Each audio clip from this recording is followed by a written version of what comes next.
Saya di dunia ini yang pantas pemimpin Indonesia ya, yang pantas jadi musuh saya cuma satu, Mas. Siapa itu? Pak Harto. Artinya tapi apa itu pun saya di raya masih ke sana, masih jadi teman baik saya. Artinya apa itu? Artinya saya nggak punya musuh dong di Indonesia.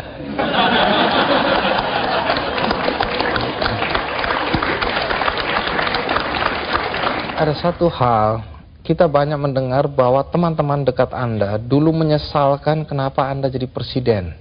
Anda sebenarnya lebih layak menjadi guru bangsa, nggak usah ikut campur dalam perpolitikan yang nggak jelas itu. Saya diperintah oleh 5 orang sesepuh saya.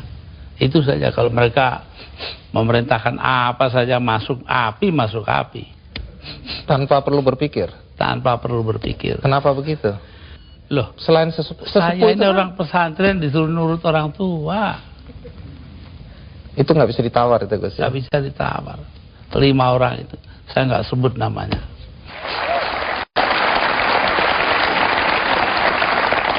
Ya, Gus Dur, dalam 20 bulan sebagai presiden, prestasi apa saja sih yang sudah dicapai? Saya itu menjadi presiden di saat Indonesia menghadapi bahaya akan terurai. Kelompok-kelompok separatis ada di mana-mana. Jadi saya berangkat keliling-keliling dunia itu 80 kali dalam 20 bulan. Jadi 4 kali 1 bulan. Itu tugas saya cuma satu. Apa? Yaitu membuat supaya integritas wilayah Indonesia ini tetap. Itu aja, nggak ada pikiran lain.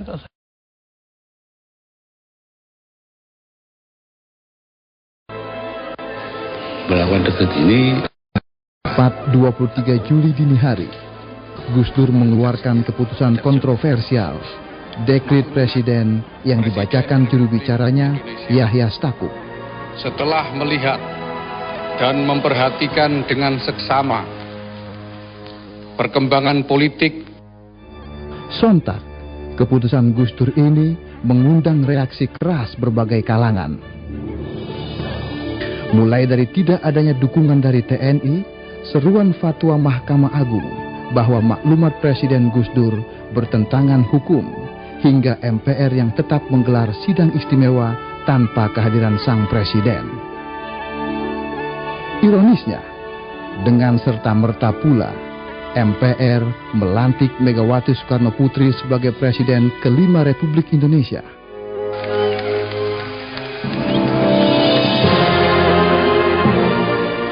Dan Gus Dur pun lengser dari tampuk tertinggi kepemimpinan di Republik ini.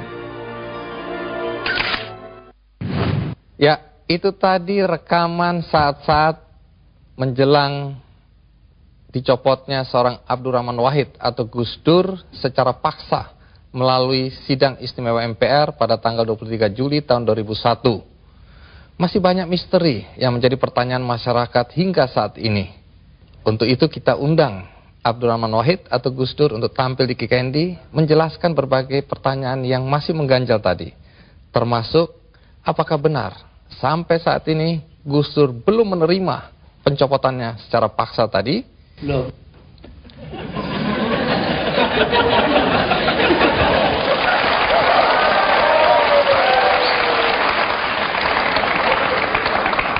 Jadi, Gus Dur, tadi itu ringkasan dari peristiwa detik-detik terakhir Anda mengundurkan diri atau mundur atau dimundurkan. Nah, apakah sampai sekarang Anda memang... Anda dilengserkan. Apakah Anda masih tetap sampai saat ini tidak menerima dan menganggap itu tidak sah? Oh, enggak benar, enggak sah emang. Itu proyek politik dari MPR, karena itu Amin Rais tidak merasa perlu memberitahu saya. Iya, dulu Anda atau sampai sekarang bahkan Anda tetap menganggap itu sebagai pelanggaran konstitusi. Pelanggaran apa sebenarnya? Pelanggaran konstitusi karena di situ ada insubordinasi. Insubordinasi itu siapa yang mimpin? Yang mimpin Kapolri Bimantoro dan Panglima TNI namanya Widodo AS, sekarang Menko. Udah itu apa adanya saya ngomong itu.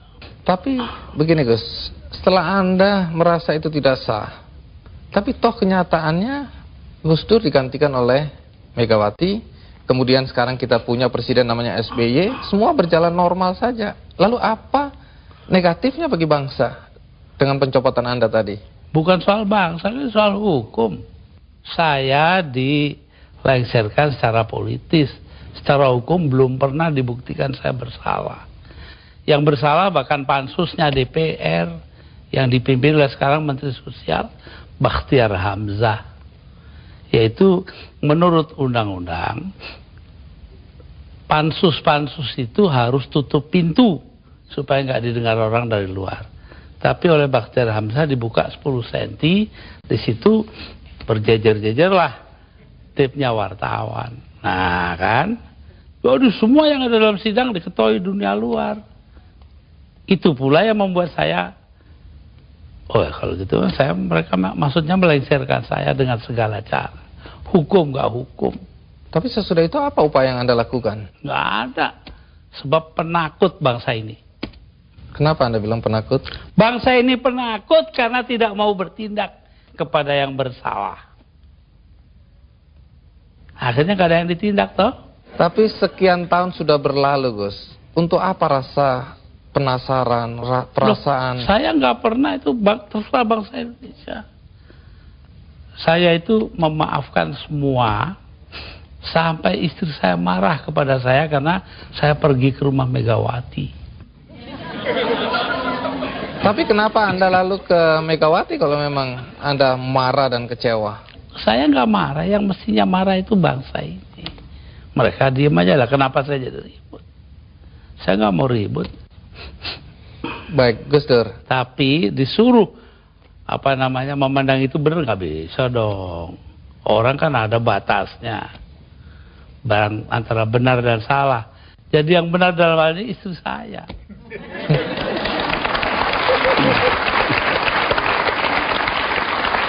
Tapi kenapa Gus Dur nggak mau nurut? Tanya dia, jangan tanya saya dah.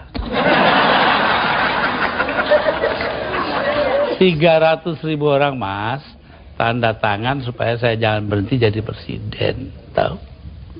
Tapi saya bilang, daripada bangsa ini pecah dalam pertempuran, darah mengalir karena saya, mendingan saya lengser aja deh. Nah itu. Tapi omongan ini kan dibilang omongan ngawur, Gus. Karena faktanya ketika Anda bilang nanti jutaan orang akan datang masuk Jakarta, orang-orang dari Jawa Timur. Begitu ditunggu-tunggu nggak datang. Saya yang nahan kok.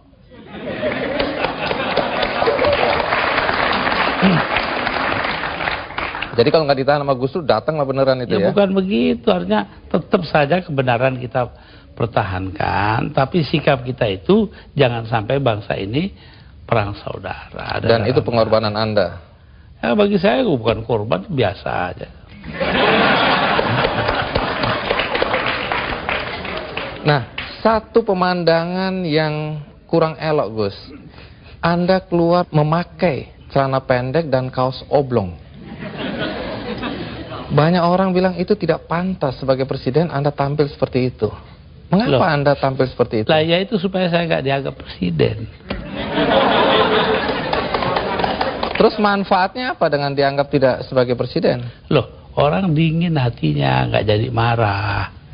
Tapi Gus Dur, dalam upaya mencopot Anda, siapa orang yang paling bertanggung jawab atas pencopotan tersebut menurut Anda? 2. Siapa? Amin Rais dan Megawati. Mengapa? Hah? Tanya sana dong, gue tanya. Nah, kalau memang Megawati dan Amin Rais dianggap orang yang paling bertanggung jawab atas pencopotan Anda, apakah Anda dendam sama mereka? Nah, ngapain dendam sama Amin? Artinya Gus Dur sudah melupakan itu, sudah memaafkan. Maafkan, lupa sih enggak. Nah, pernahkah setelah peristiwa ini, apakah itu Megawati atau Amin Rais datang ke Anda untuk meminta maaf? Enggak ada. Mereka merasa dirinya benar, ya sudah. Besok-besok akan terbukti oleh bangsa ini sendiri kok. Pernyataan ini agak bertentangan dengan kenyataan bahwa kelihatannya Gus Dur sama Pak Amin Rais sama Ibu Megawati akur-akur aja, rukun-rukun aja. Saya di dunia ini yang pantas pemimpin Indonesia ya, yang pantas jadi musuh saya cuma satu, Mas. Siapa itu? Pak Harto. Artinya Tapi apa itu pun saya hari raya masih ke sana. Masih jadi teman baik saya. Artinya apa itu? Artinya saya nggak punya musuh dong di Indonesia.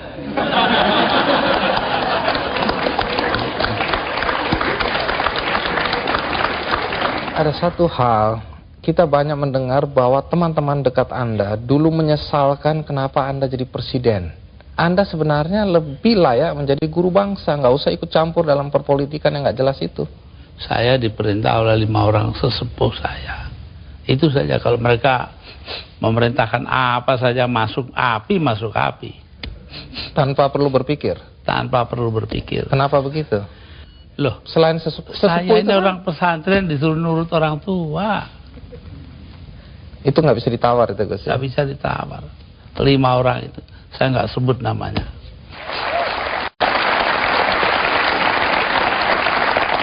Ya, Gus Dur, dalam 20 bulan sebagai presiden, prestasi apa saja sih yang sudah dicapai? Saya itu menjadi presiden di saat Indonesia menghadapi bahaya akan terurai. Kelompok-kelompok separatis ada di mana-mana. Jadi saya berangkat keliling-keliling dunia itu 80 kali dalam 20 bulan. Jadi 4 kali 1 bulan. Itu tugas saya cuma satu. Apa? Yaitu membuat supaya integritas wilayah Indonesia ini tetap. Itu aja, nggak ada pikiran lain kok saya. Tapi ada yang menuduh. Dan ternyata berhasil toh. Kita tetap satu negara hari ini. Jadi Gus Dur merasa itu karena jasa Gus Dur? Bukan, artinya tugas saya begitu. Perkara saya berjasa itu adalah soal kedua. Tapi ada yang menuduh